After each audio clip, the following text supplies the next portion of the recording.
Doctor. Wendy, buenos días. Muchas gracias por la entrevista. Doctor, buen día. Wendy lo contactó, obvio, gracias, pero estamos aquí en la cabina del diálogo, Henry Avelino, Lorena Vaque y Verónica Landeta, quien le saluda. Un buen día. ¿Cómo está, Lorena? Bueno, buenos días a todos. Gracias por la entrevista. Doctor, muy buenas. También a usted por colaborarnos con esta entrevista y con esta visión que tiene este internacionalista con el tema de la novena cumbre de las Américas. Ayer muchos cuestionaban el tema de la no invitación de Cuba, de Nicaragua y de Venezuela. Por eso también hubo la reacción de muchos otros mandatarios y también que se sumaron a no asistir a esta novena cumbre de las Américas. Esto en el plano diplomático, ¿qué podría representar? Cuando definitivamente se están tratando temas bastante importantes, no solamente para la región, sino para muchos de los países que participan en esta cumbre. Sí, es lamentable porque la cumbre de las Américas reúne a los presidentes de los gobiernos de toda la región, pero evidentemente existen gobiernos que violan los derechos humanos, como es el caso de Venezuela, como es el caso de Cuba, como es el caso de Nicaragua. Entonces, ¿cómo se puede invitar a una cumbre a estos presidentes que violan los derechos humanos dentro de sus estados y que además no ejercen un gobierno democrático? Sería un grave error, digamos, invitarlo. Por lo tanto, yo creo que ha procedido bien el presidente Biden en que estas personas que no son nada democráticos sean invitados a una cumbre donde van a estar presidentes democráticos. Ok, eso se decidió y definitivamente ayer arrancó esta novena cumbre de las Américas y en donde se intenta definitivamente pues hacer una carta democrática con todos los líderes del continente, particularmente para mejorar el tema de lo que nos dejó la pandemia, fomentar la recuperación ecológica y equitativa y construir y consolidar democracias.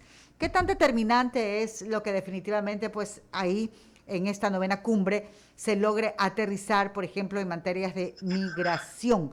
Ahí vemos que los corredores que definitivamente abonan con el tema de los desplazamientos de personas y ciudadanos son justamente los países centroamericanos.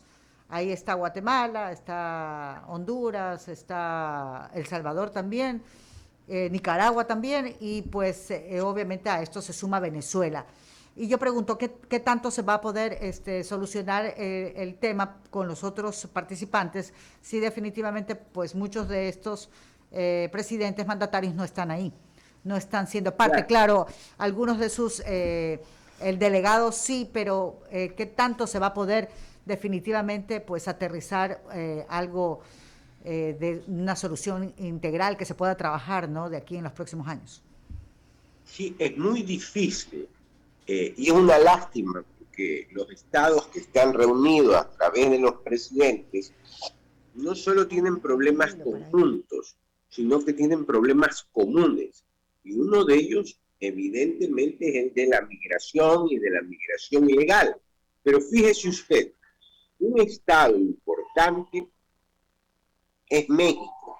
Y el presidente de México, por querer hacer política, y yo diría que más que hacer política, politiquería, no asiste a la cumbre. Entonces, como usted bien señala, a pesar de que ha ido una delegación, esa delegación no tiene los mecanismos de acción para tomar las decisiones que se deberían tomar. Entonces, es lamentable, en realidad, porque en el caso de la migración ilegal, la presencia del presidente de México era necesaria en la cumbre. Claro, eso por un punto, por eso pregunto, ¿qué tanto se va a poder avanzar definitivamente? Porque el tema de la inmigración al parecer es el tema central de esta novena cumbre de las Américas, particularmente porque también conocemos que va toda una caravana, ¿no?, de miles de ciudadanos, obviamente pues a apostarse frente a la frontera con Estados Unidos para poder ingresar y también para apelar a visas humanitarias. Hay un sinnúmero de situaciones y de casos que se deben analizar, además que no van solos, van con vocerías también muy bien especializadas en este tema de visas humanitarias y obviamente pues de asilo en el país de los Estados Unidos. Sí, yo concuerdo con usted. Ahora, ¿qué es lo importante de la cumbre? Mire, el texto de la cumbre se cierra antes de que estén los presidentes, es decir, se negocia con un tiempo anterior para que el texto vaya cerrado. Es decir, que los principales puntos que van a darse como resueltos por la cumbre ya fueron negociados por las cancillerías de sus estados. ¿Qué es lo importante de la cumbre? La posibilidad de que los presidentes puedan verse entre ellos y llegar a acuerdos bilaterales. Por eso es que veía en la agenda del presidente Lasso que tiene una serie de reuniones con varios presidentes de Colombia, de Chile, etcétera, etcétera. Entonces, lo importante no solo es estar ahí, porque el texto va cerrado, vuelvo a repetir, son las reuniones a las que los jefes de Estado pueden acceder y llegar a acuerdos con los otros mandatarios. ¿Cómo le va, doctor Estarellas? Muy buenos días, Lorena Vázquez le saluda. Qué gusto conversar con usted después de mucho tiempo. Gracias, Lorena. Un placer saludar.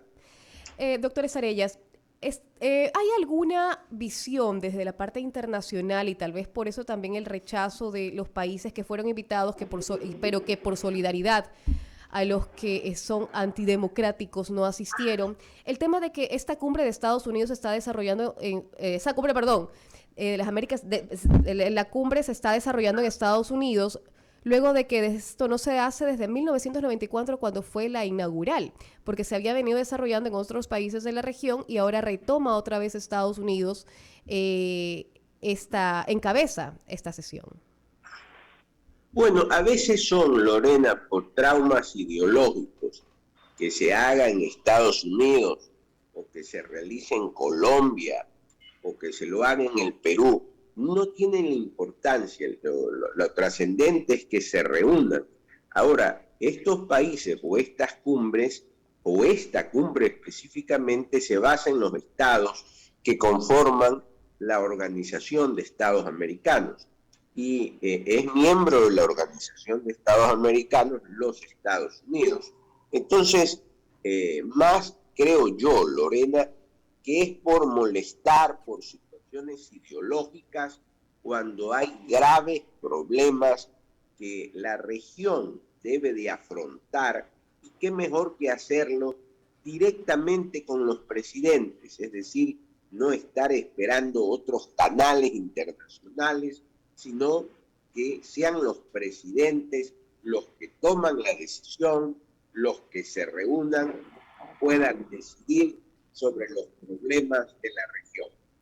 ¿Qué tanta importancia tiene esta cumbre de las Américas, la novena cumbre de las Américas, ya que como mencionó usted, se trabajan temas de promoción de democracia, se trabajan temas de aumento de la competitividad económica de la región, de energía limpia y sobre todo el tema que estamos ahora viviendo en el país, ¿no? El tema del tráfico ilícito y de la seguridad regional.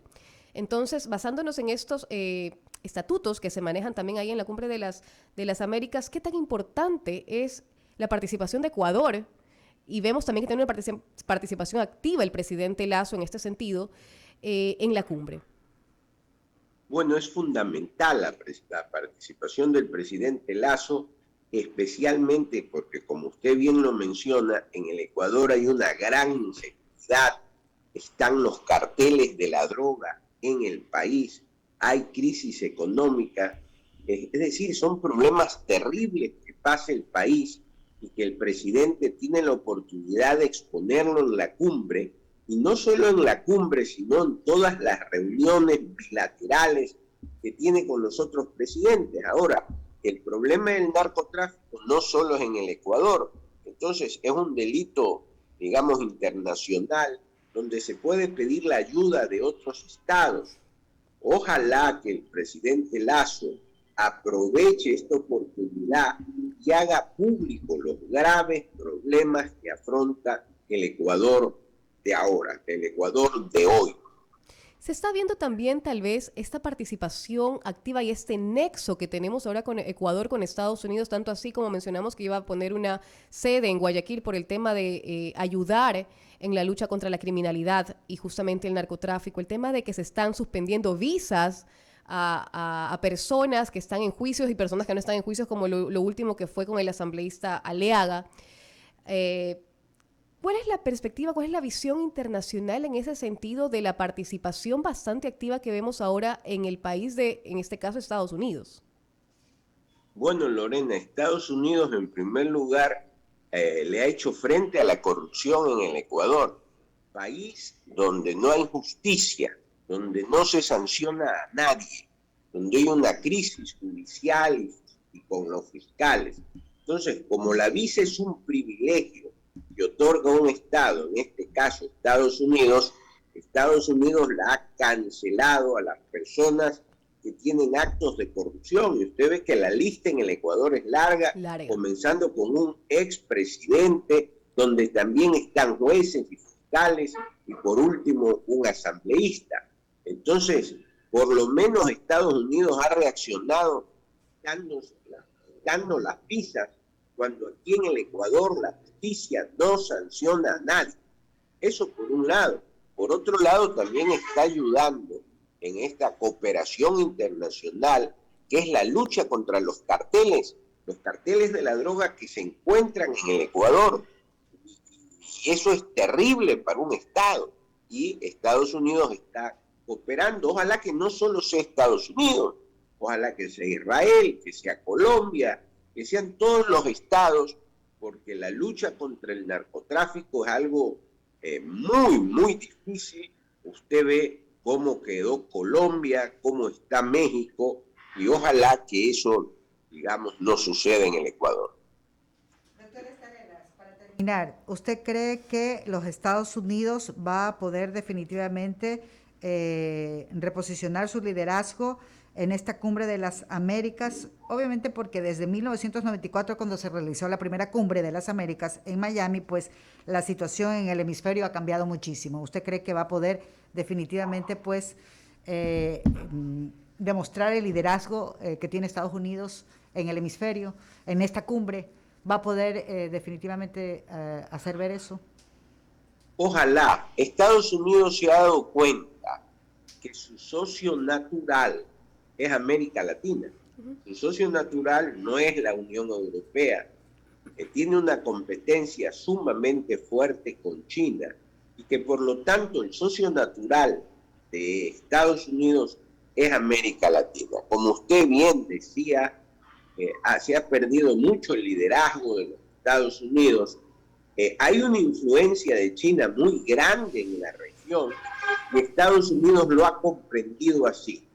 Ojalá que lo retome en esta cumbre de las Américas, y que entienda que así como ellos nos ayudan, nosotros también ayudamos, porque la interrelación entre América Latina y los Estados Unidos es muy fuerte. Le agradecemos al doctor Carlos Estarelas por haber analizado con nosotros esta novena cumbre de las Américas, pues con todas sus anotaciones y connotaciones. Definitivamente esperemos que no sea pues una cumbre con una foto más, sino también con compromisos reales y prácticos que se puedan, así es, claro, y regionales, así como lo hemos destacado aquí con esta entrevista. Le agradecemos, doctor. Muchísimas gracias por la entrevista, muy amable. También, gracias también por